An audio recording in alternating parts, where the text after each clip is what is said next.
ইতিহাস গড়ে পাকিস্তানকে বাংলা ওয়াশ করল টাইগাররা। দ্বিতীয় টেস্টে 6 উইকেটের জয়। রাষ্ট্রপতি ও প্রধান উপদেষ্টার শুভেচ্ছা। মানহানির 5 মামলা থেকে খালাস পেয়েছেন বিএনপি চেয়ারপারসন বেগম খালেদা জিয়া।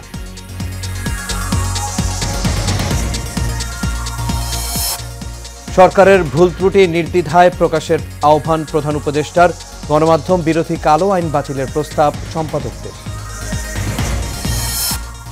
এবং মালিক হয়ে নয়, জনগণের খাদেম হয়ে দেশ পরিচালনা করা উচিত, মন্তব্য জামায়াতের আমিরের। হিংসা ও প্রতিশোধের রাজনীতি বর্জনের আহ্বান।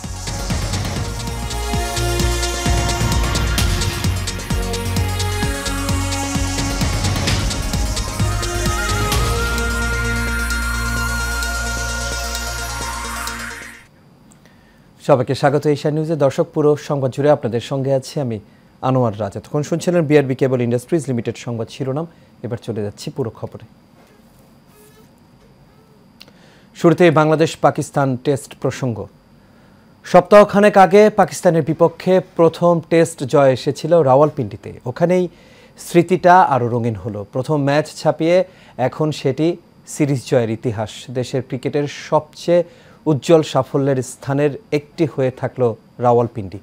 2 ম্যাচ টেস্ট সিরিজের শেষ ম্যাচে পাকিস্তানকে 6 উইকেটে হারিয়ে অনন্য উচ্চতায় উঠল টাইগাররা। ঐতিহাসিক এই জয়ে বাংলাদেশ দলকে অভিনন্দন জানিয়েছেন রাষ্ট্রপতি মোহাম্মদ শাহাবুদ্দিন ও প্রধান উপদেষ্টা ডক্টর মোহাম্মদ ইউনুস। বাতন বিপ্লবের রিপোর্টে দেখুন বিস্তারিত। দর্শক, রিপোর্টটি প্রক্রিয়াধীন রয়েছে, পরবর্তীতে হাতে পাওয়া মাত্র আমরা আপনাদের তা জানিয়ে দেব। চলে যাচ্ছি পরবর্তী খবরে। রাষ্ট্রদ্রোহ ও মানহানির মামলাসহ 5 মামলায় খালাস পেয়েছেন বিএনপির চেয়ারপারসন বেগম খালেদা জিয়া। সকালে ঢাকার সিএমএম কোর্টের বিচারক এই রায় ঘোষণা করেন। রায় শেষে খালেদা জিয়ার আইনজীবী মাসুদ আহমেদ তালুকদার বলেন, 4 বছর আগে মামলার বাদী মৃত্যুবরণ ও সাক্ষী অনুপস্থিত থাকায় মামলা থেকে খালাস পেয়েছেন বেগম জিয়া। এই মৃত্যু রিপোর্টে দেখুন বিস্তারিত। জননেত্রী পরিষদের সভাপতি এবি সিদ্দিকীর করা মুক্তিযোদ্ধাদের কটূক্তি, ভুয়া জন্মদিন সহ মানহানির 5টি মামলা থেকে খালাস পেলেন সাবেক প্রধানমন্ত্রী ও বিএনপি চেয়ারপারসন খালেদা জিয়া। সকালে ঢাকার চিফ মেট্রোপলিটন ম্যাজিস্ট্রেট মাহবুবুল হকের আদালত 4টি ও অতিরিক্ত চিফ মেট্রোপলিটন আদালতের ম্যাজিস্ট্রেট তোফায়েল হোসেন একটি রায় ঘোষণা করেন। রায় শেষে খালেদা জিয়ার আইনজীবী মাসুদ আহমেদ তালুকদার গণমাধ্যমকে জানান, 4 বছর আগে মামলার বাদীর মৃত্যুবরণ ও কিছু মামলায় সাক্ষী হাজির না হওয়ার কারণে খালাস পেয়েছেন বিএনপি চেয়ারপারসন।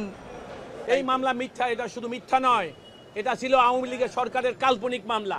এবং আমি বলেছি, কিন্তু নাম সর্বস্বহীন পরিচয়হীন মানুষ, তারা আওয়ামী লীগের আনুকূল্য পাওয়া, দুর্নীতিতে সামিল হওয়া এবং রাষ্ট্রযন্ত্র ব্যবহার করে খালেদা জিয়ার নামে মামলা করলে সরকারের কাছাকাছি যাবে, দুর্নীতি করতে পারবে, সেই কারণেই সেই অসৎ উদ্দেশ্যে এই মামলাগুলো করা হয়েছিল।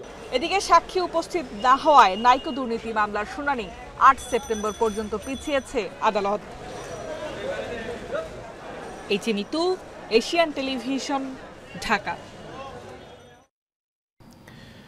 সরকারের ভুল ত্রুটি নির্দ্বিধায় পত্রিকায় প্রকাশ করে সহযোগিতা করার আহ্বান জানিয়েছেন অন্তর্বর্তীকালীন সরকারের প্রধান উপদেষ্টা ডক্টর মোহাম্মদ ইউনুস। আজ প্রধান উপদেষ্টার সরকারি বাসভবন যমুনায় দেশের বিভিন্ন গণমাধ্যমের সম্পাদকদের সঙ্গে বৈঠকে এই আহ্বান জানান তিনি। বৈঠক শেষে দ্য ডেইলি স্টার সম্পাদক মাহফুজ আনাম গণমাধ্যম কর্মীদের বলেন, আলোচনায় বাংলাদেশে একটা জাতীয় ঐক্য স্থাপনের বিষয়ে কথা হয়েছে। এছাড়া গণমাধ্যমের স্বাধীনতায় বাধা প্রদানকারী আইনগুলো বাতিলের বিষয়ে কথা হয়েছে। এদিকে প্রধান উপদেষ্টা ডক্টর মোহাম্মদ ইউনুসের সাথে বৈঠক করেছেন ব্যবসায়ী নেতারাও। সকাল 10:30টায় 6 জনের একটি প্রতিনিধি দল রাষ্ট্রীয় অতিথি ভবন যমুনায় তার সাথে বৈঠক করেন। এ সময় চলমান পরিস্থিতিতে শিল্প প্রতিষ্ঠানের নিরাপত্তা নিশ্চিতের পাশাপাশি বিভিন্ন শিল্প কারখানায় ভাঙচুর ও বিক্ষোভ নিয়ে আলোচনা হয় প্রধান উপদেষ্টার সাথে।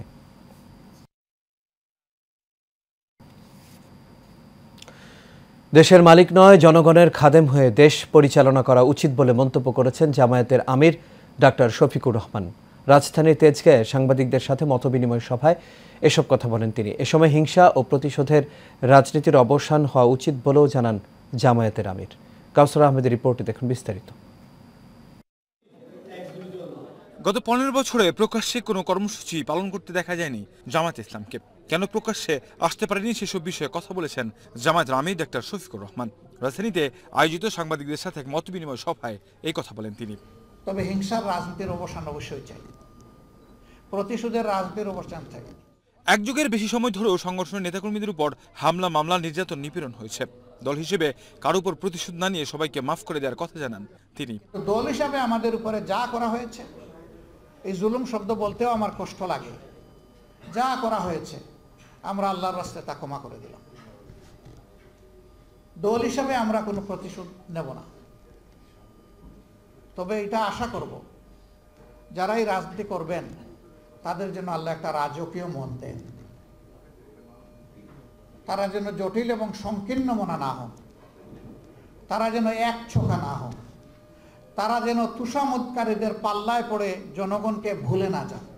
এ সময় তিনি বলেন, পেছনে কি হয়েছে সেগুলো নিয়ে আলোচনা না করে জাতিকে ঐক্যবদ্ধ হয়ে বাংলাদেশকে নতুনভাবে গড়তে হবে বলে জানান জামায়াতের আমির। একটা জাতি যখন ঐক্যবদ্ধ থাকে গোটা বিশ্ব তাদেরকে সম্মান করতে বাধ্য হয়, আর জাতিটা যখন বিভক্ত হয়ে পড়ে তখন তাদের মাথার উপর সবাই মাতব্বরি করে, এবং এতে ওই জাতির শুধু ক্ষতির পরিমাণ বাড়ে, এ জাতি লাভবান হয় না। আজকে বড় প্রয়োজন আমাদের ঐক্যের। আমরা অতীতে যদি বিভক্ত হয়েই থাকি দল ধর্মের ভিত্তিতে, ট্রাইবস এবং বিভিন্ন কাস্টের ভিত্তিতে, আমি বলবো যে এগুলো আমরা ভুলে যাই। সাংবাদিকদের উদ্দেশ্য করে তিনি বলেন, অতীতে সাংবাদিকদের স্বাধীনতা খর্ব করা হয়েছিল, আগামী দিনে সাংবাদিকদের সহযোগিতায় কাজ করা হবে। এই অধিকার প্রাপ্তির জন্য যুদ্ধ হচ্ছে রাজনীতিবিদরা, যুদ্ধ হচ্ছে কলম যুদ্ধ এবং বাক যুদ্ধরা। এই আপনারা আর আমরা মিলেই কিন্তু সমাজটাকে আমরা রাইট ডিরেকশনে নিব, এটা আমাদের দায়িত্ব। কাউসার আহমেদ, এশিয়ান টেলিভিশন, ঢাকা। স্বরাষ্ট্র উপদেষ্টা অবসরপ্রাপ্ত লেফটেন্যান্ট জেনারেল মোহাম্মদ জাহাঙ্গীর আলম চৌধুরী জানিয়েছেন, বুধবার রাত 12টা থেকে শুরু হবে যৌথ বাহিনীর অপারেশন। অবৈধ অস্ত্র, মাদক নিয়ন্ত্রণ, মাদক চোরাচালানের সঙ্গে সম্পৃক্ত গডফাদারদেরও ধরা হবে এই অভিযানে। দুপুরে সচিবালয়ে আইনশৃঙ্খলা সংক্রান্ত উপদেষ্টা পরিষদের বৈঠক শেষে এই কথা জানান স্বরাষ্ট্র উপদেষ্টা। তিনি আরও বলেন, দেশের আইনশৃঙ্খলা পরিস্থিতি কিভাবে আরও উন্নত করা যায় সেই বিষয়ে কথা হয়েছে। মাদক নিয়ন্ত্রণে অন্তর্বর্তী সরকার কঠোর পদক্ষেপ নিচ্ছে, সকল গডফাদারদের আইনের আওতায় আনা হবে।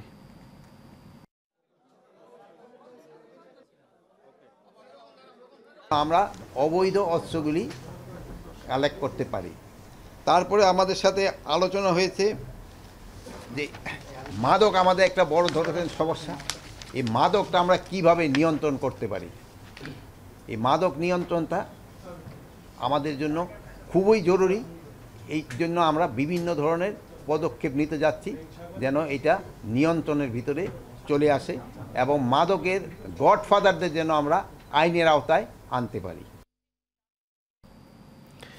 দেশের বিরুদ্ধে ষড়যন্ত্রকারী সাবেক প্রধানমন্ত্রী শেখ হাসিনা সহ আওয়ামী লীগের নেতাদের বিচারের দাবিতে প্রতিবাদ কর্মসূচি পালন করেছেন বিএনপি অঙ্গ সংগঠনের নেতাকর্মীরা। দুপুরে রাজধানীর জাতীয় প্রেস ক্লাবে প্রতিবাদ কর্মসূচিতে প্রধান অতিথি ছিলেন বিএনপি চেয়ারপারসনের উপদেষ্টা সাবেক বিরোধী দলীয় চিফ হুইপ জয়নুল আবেদিন ফারুক। এ সময় তিনি বলেন, ছাত্র আন্দোলনের মাধ্যমে স্বৈরাচার আওয়ামী সরকারের পতন দেশের আরও একটি স্বাধীনতা অর্জন। আওয়ামী সরকার দেশকে ধ্বংস করার চক্রান্তে লিপ্ত ছিল বলেও মন্তব্য করেন তিনি। হাসিনার পরিবারের সদস্যদেরকে একজনকে গ্রেপ্তার করতে পারলেন না। গ্রেপ্তার করা দরকার। জনগণের কাছে এদের অবৈধ সম্পদের হিসাব নেওয়া দরকার। শুধু কয়েকজন এমপিকে ইলেকট্রনিক মিডিয়ার মাধ্যমে দেশ ত্যাগ নিষিদ্ধ করলে হবে না।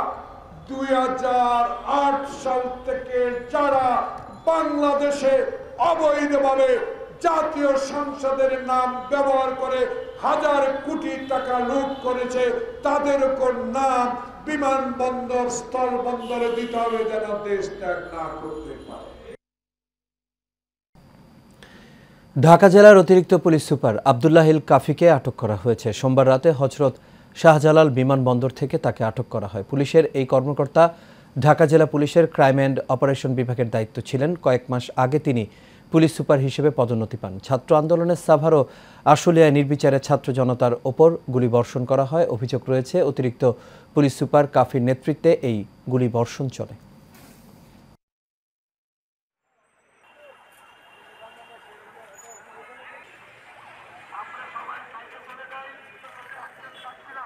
দর্শক, সংবাদের শুরুতে যেমনটি বলছিলাম, সপ্তাহ খানেক আগে পাকিস্তানের বিপক্ষে প্রথম টেস্ট জয় এসেছিল রাওয়ালপিন্ডিতে। ওখানে এই স্মৃতিটা আরও রঙিন হলো। প্রথম ম্যাচ ছাপিয়ে এখন সেটি সিরিজ জয়ের ইতিহাস, আর দেশের ক্রিকেটের সবচেয়ে উজ্জ্বল সাফল্যের স্থানের একটি হয়ে থাকলো রাওয়ালপিন্ডি। দর্শক, বাতেন বিপ্লবের প্রক্রিয়াধীন রিপোর্টটি আমাদের হাতে এসে পৌঁছেছে, এখন আমরা তা দেখে নেব।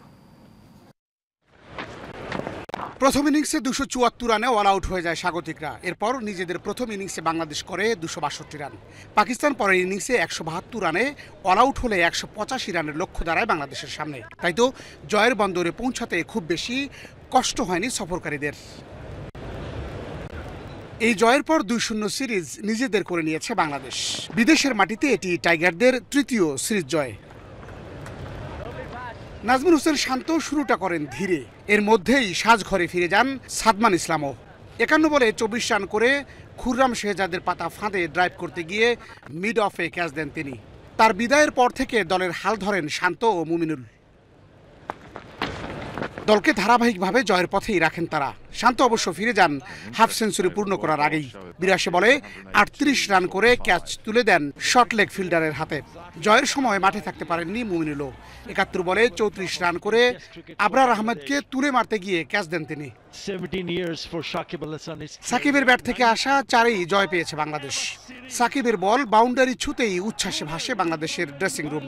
তাই দিনটি ছিল নিশ্চিতভাবেই তাদের জন্য উৎসবের। Zakir took catch and me also, Babar got out. So that's the momentum we got, and every batsman bat really well, except that the first half of the second test. I mean, all the batting and fielding and bowling did really well. Series জেতায় টাইগারদের অভিনন্দন জানিয়েছেন ক্রীড়া উপদেষ্টা আসিফ মাহমুদ। আমরা বাংলাদেশ জাতীয় দলের সকল খেলোয়াড়, কোচ সহ অফিসিয়ালদের অভিনন্দন এবং শুভেচ্ছা জানাচ্ছি।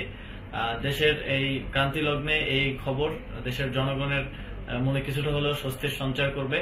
আমরা ক্রীড়াঙ্গন থেকে এরকম আরো সুখবর পেতে চাই এবং তার জন্য ক্রীড়াঙ্গনকে সুষ্ঠুভাবে সুন্দরভাবে গড়ে তোলার জন্য আমরা কাজ করে যাব। 24-এ ছাত্র জনতার গণ অভ্যুত্থানে বিজয়ের পর থেকেই সামগ্রিকভাবে সাফল্যের পালক যুক্ত হচ্ছে লাল সবুজের পতাকায়। বাতেন বিপ্লব, এশিয়ান টেলিভিশন, ঢাকা। দর্শক, এবার দেশের বন্যা পরিস্থিতির খবর। বন্যা কবলিত এলাকা থেকে ধীর গতিতে নামছে পানি, তবে মানুষের দুর্ভোগ কমেনি। এখন সেখানে দেখা দিয়েছে বিশুদ্ধ পানি ও খাবারের সংকট। দেশের 11 জেলায় চলমান বন্যায় মৃতের সংখ্যা বেড়ে 71 জনে দাঁড়িয়েছে। এর মধ্যে ফেনীতে মারা গেছেন সর্বোচ্চ 26 জন। প্রতিনিধিদের পাঠানো তথ্যচিত্রে বিস্তারিত জানাচ্ছেন আরবি ইসলাম হিমু। লক্ষ্মীপুরে খুব ধীর গতিতে নামছে বানের জল। 5 উপজেলার মানুষ এখনও পানিবন্দী। বিশুদ্ধ পানি ও খাবারের সংকট প্রকট হয়েছে কবলিত এলাকায়। এতে চরম ভোগান্তিতে রয়েছেন 10 লাখ বানভাসী। ফেনীতে এখনও ডুবে আছে সদর, সোনাগাজী ও দাগনভূঞা উপজেলার অনেক এলাকা। পানিবন্দী প্রায় 5 লাখ মানুষ। সরকারি বেসরকারি উদ্যোগে ত্রাণ সহায়তা দেয়া হলেও সেগুলো অপ্রতুল বলছেন দুর্গতরা। না, এই পর্যন্ত আমাদের এখানে কোনো মিডিয়ার কোনো লোক আসে নাই বা কোনো সংস্থার কোনো লোকও আসে নাই, কোনো ওষুধপত্র দেয় নাই, বা আমাদের চাষবাসেদের জ্বালা রোয়া বা মৎস্য ঘরবাড়ি যেগুলো ক্ষয়ক্ষতি গেছে এগুলার কোনো উদ্যোগ নেই নাই, কোনো তালিকাও কেউ করে নাই। মাছের শ্বাস ফিশারি টিশারি এগুলো সব চলে গেছে। আমরা এখনো কেউ এখানে আসে নাই, কেউ জিজ্ঞাসা করে নাই। ক্ষতিগ্রস্ত হয়েছে। আমি এই পর্যন্ত কেউ আসাও নাই, কোনো দেখাশোনাই করে না। অনেক ক্ষতি, হ্যাঁ, পুরো এলাকায় আমরা খুব ক্ষতিগ্রস্ত। এদিকে নোয়াখালীতে এখনো জলমগ্ন 7 উপজেলা। কিছু এলাকায় এখনো বিদ্যুৎ বিচ্ছিন্ন। বন্যা কবলিত এলাকায় ছড়াচ্ছে পানিবাহিত নানা রোগবালাই। পানির কারণে এখন কেউ যেতে পারে না, বাসা যেতে পারে না। এত বড় একটা আশ্রয় শিবিরে সরকারি অনুদান এই পর্যন্ত আমাদের এই আশ্রয় শিবিরে কোনো অনুদান আসে না। ঘরের ভিতরে পানি, অনেক পানি, তারা শুকনা খাদ্য খেয়ে জীবন বাঁচিতেছে এবং এই গ্রামের মাঝে অনেক আসছে, সেটা মেইন রাস্তার ভিতরে খুবই নগণ্য। এই বন্যায় সবচেয়ে ক্ষতির সম্মুখীন ফসলি জমিগুলো, যার অধিকাংশই পানিতে তলিয়ে রয়েছে। এতে ব্যাপক ক্ষতির মুখে পড়েছেন কৃষকরা। আরবি ইসলাম হিমু, এশিয়ান টেলিভিশন। সিএজি কার্যালয় ও এর অধীনস্থ দপ্তরসমূহের অডিটর পদের বেতন গ্রেড 11তম থেকে 10ম গ্রেডে উন্নীতকরণের দাবি জানিয়েছেন কর্মকর্তারা। অডিটর পদে কর্মকর্তারা জানান, বিষয়টি নিয়ে মহামান্য হাইকোর্টের রায় থাকার পরেও কালক্ষেপণ করা হচ্ছে। সম্প্রতি আইন উপদেষ্টা অডিটর পদের বেতন গ্রেড 11তম থেকে 10ম গ্রেডে উন্নীতকরণে সম্মতি দেন। পরবর্তীতে অর্থ বিভাগ, প্রশাসন ও সমন্বয় অনুবিভাগ প্রশাসন 2 শাখা থেকে অডিটর পদের বেতন গ্রেড 11তম থেকে 10ম গ্রেডে উন্নীতকরণের পদক্ষেপ গ্রহণের জন্য অতিরিক্ত সচিব ব্যয় ব্যবস্থাপনা অনুবিভাগে চিঠি দেওয়া হয়েছে, কিন্তু অজানা কারণে প্রয়োজনীয় পদক্ষেপ এখনও গ্রহণ করা হয়নি। আর এর সাথে শেষ করবে এশিয়া নিউজ। তবে যাবার আগে বিআরবি কেবল ইন্ডাস্ট্রিজ লিমিটেড সংবাদ শিরোনামগুলো দেখে নেব দর্শক আরও একবার।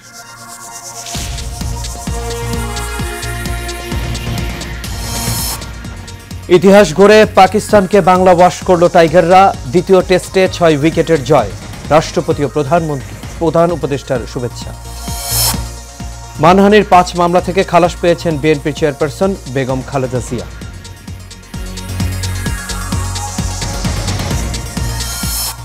সরকারের ভুল ত্রুটি নির্দ্বিধায় প্রকাশের আহ্বান প্রধান উপদেষ্টার। গণমাধ্যম বিরোধী কালো আইন বাতিলের প্রস্তাব সম্পাদকদের। এবং মালিক হয়ে নয়, জনগণের খাদেম হয়ে দেশ পরিচালনা করা উচিত, মন্তব্য জামায়াতের আমিরের। হিংসা ও প্রতিশোধের রাজনীতি বর্জনের আহ্বান।